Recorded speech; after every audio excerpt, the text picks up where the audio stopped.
Yes, people, and welcome back to another video on the Bridge YouTube channel where we bring you all things Chelsea. As you know, I'm your host, the most, the Bridge 258, here today to discuss Chelsea winning on penalties against Newcastle in the Carabao Cup quarterfinals. Here we go. As usual, I always start off the match, the match review before we start going into details and intricacies, as I always do. So, let's start. So, I want to start first things first here with the actual team itself. So, what happened was initially the first half started.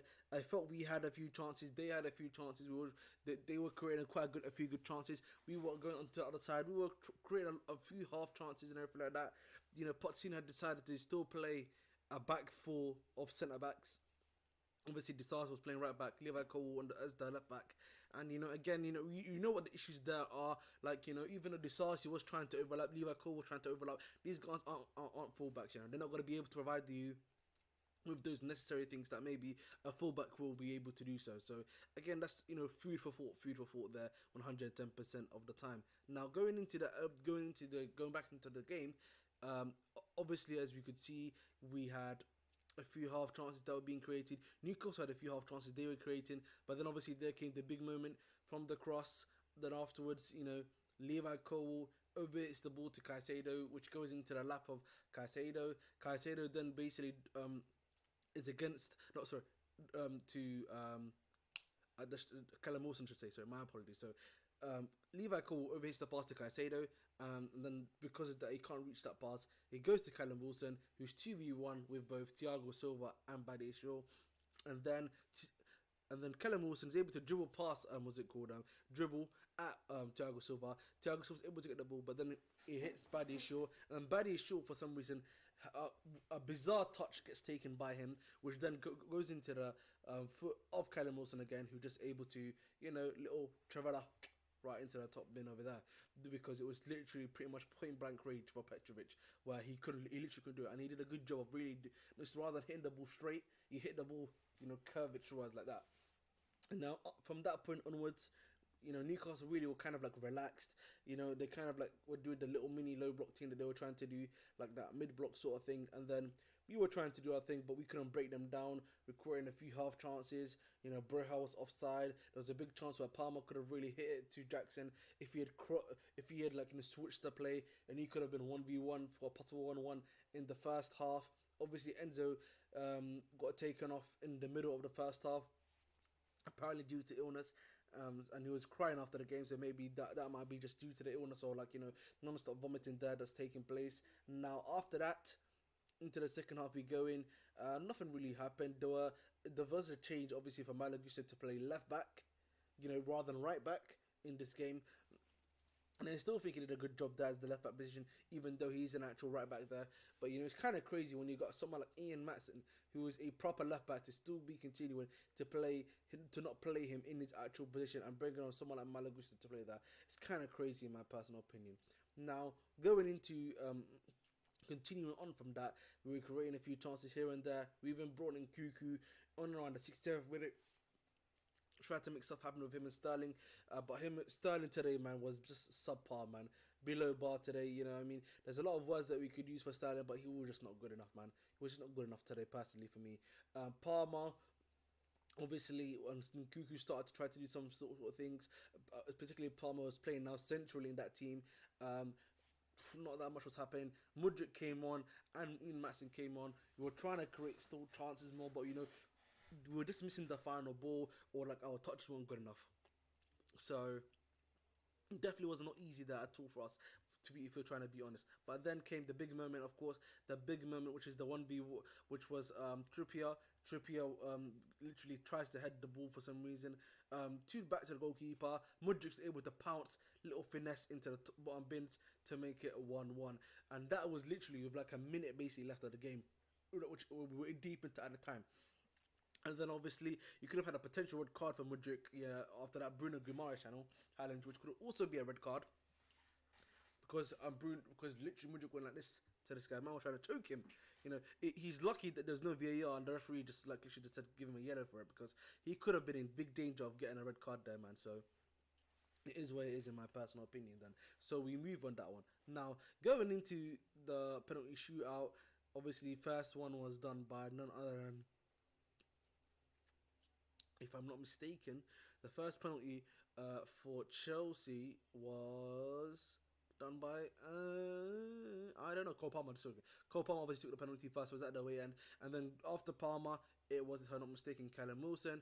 Callum Wilson hits it. Number two, then for Chelsea was Gallagher who hits it. Then it was obviously Trippier who misses his pen, and then number three and number three and number four for Newcastle score. So do Chelsea, which was Nkuku, and then it was Mudryk. But then Matt Ritchie gets his penalty saved by George Petrovic, who apparently is a very good and well-known shot stopper. So apparently, when it comes to penalties, so clearly got a little bit of a penalty specialist there.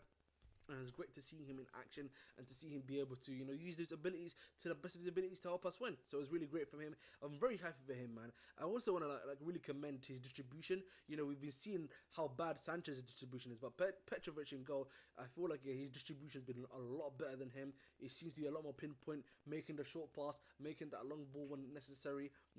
Able to look around, scan around. He's always able to throw around the ball, which is not something that you see a lot of the time from goalkeepers too. So it's clearly his range game is quite good, I would say, at the very least for him. So I'm quite happy about that with him in goal.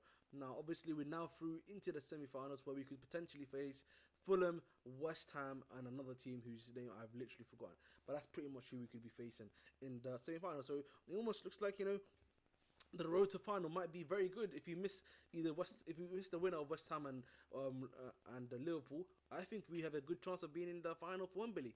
And you guys know, I've said this before, this is probably the best fixture for us to be winning if we want to get some level of European football. Considering the fact, obviously, that we will not be able to get any European football in the league in the way we're going. I think on the big downside, even though yes we've won, I'm happy we've won, is that Pochettino again gets another lifeline, and probably will now stay throughout the January window. Even though I'll be honest, man, that performance was really bad. Like the formation, bro. Like if you look at our midfield, bro, it was literally 4-1, and then everyone else was just somewhere else. Literally. Like Gallagher was somewhere over there in the deep 8 position. You then obviously had my guy over there who was somewhere else in that deep position too. So it's not easy at all, bro, when it comes down to it personally. So those guys, and then players have to go really deep to get the ball because but it just was not working. He wasn't controlling. I feel like, again, as I said, Sterling didn't have a great game either. His decision to make it again was letting him down. Palmer was trying to do stuff, great stuff, but if he doesn't create stuff, he's always shooting, to the sky, which is not great either. Jackson, I thought, he had an alright game. He had 1 or 2 chances that he could have put away, but other than that, was really lacking service. Broha, another one where I felt like he was being a bit too eager. You had to have a bit more, and what's the word I like to use in English? Be a bit more relaxed, cool, calm, collected. That's what he needed at that moment in time, and he wasn't like that when we were trying to, win that game, in my personal opinion. But there's that too. I think Caicedo, bro, lucky to not have gotten a red, in my opinion, in the first minute. But in addition to this not getting lucky to get a red, I feel like he's been a bit apprehensive at times, and I know someone like Gallagher that's always when Gallagher and Enzo, who are always over there at the front. It's not easy for you as a player or as a striker to continue to do what you need to do there, and also as a CDM, I should say, to do what you need to do there. But it is what it is, really. But I do feel sorry for Caicedo. But hey, man, Pochettino, man, out here got 9 lives, man. He's moving like a cat. You know what I mean? Every time that you think this could be the it, somehow he's fluking something else from happening. So it's kind of crazy, man, at the end of the day, man. And I'm not too happy about it. But listen, I'm happy. One thing I am happy about is the team is winning and we are through to the semi-final. You know what I mean? And any fan will tell you, bro, happy that my team's won, man. Always very happy that my team has won. But the football is not sustainable, bro. The football is not sustainable. The way we are playing is not sustainable. How we play is not sustainable. But it is what it is, man. And, it's good. Listen, I know it's not good to moan all the time. But obviously, we now move on to Wolves on Sunday, which is Christmas Eve. Let's hope we can get something happening. And let's hope we can get something cooking. But again, it's a matter of perspective, whether or not we will do that or not. But listen, obviously, Carabao Cup semi-final, so that's going to be obviously a 2-legged fixture now that we're going to be going into. But yeah, man, you know what? Let me talk about this guy too. I forgot to talk about the main man, the man himself, aka Nkuku Christ, or Christopher Nkuku. And I thought he had a good cameo. He clearly knew what he was trying to do. He had his ideas. He had his style of play. I liked what he was doing, in my opinion. You know, clearly he had a very good cameo, so I like what he did. To be honest, but we'll see more of him probably against Wolves. Maybe a bit more minutes will be given to him, and we'll see. You know what he has to do, but like obviously Chelsea in the final ball again was lacking. Let's hope maybe he's able to help to stop that from taking place. But we move. But again, guys, that's the video as always. Please continue to like, share, subscribe. I've been your host, Mr. Bridge 258. Dedicate your hearts, and as always, please make sure to stay blue.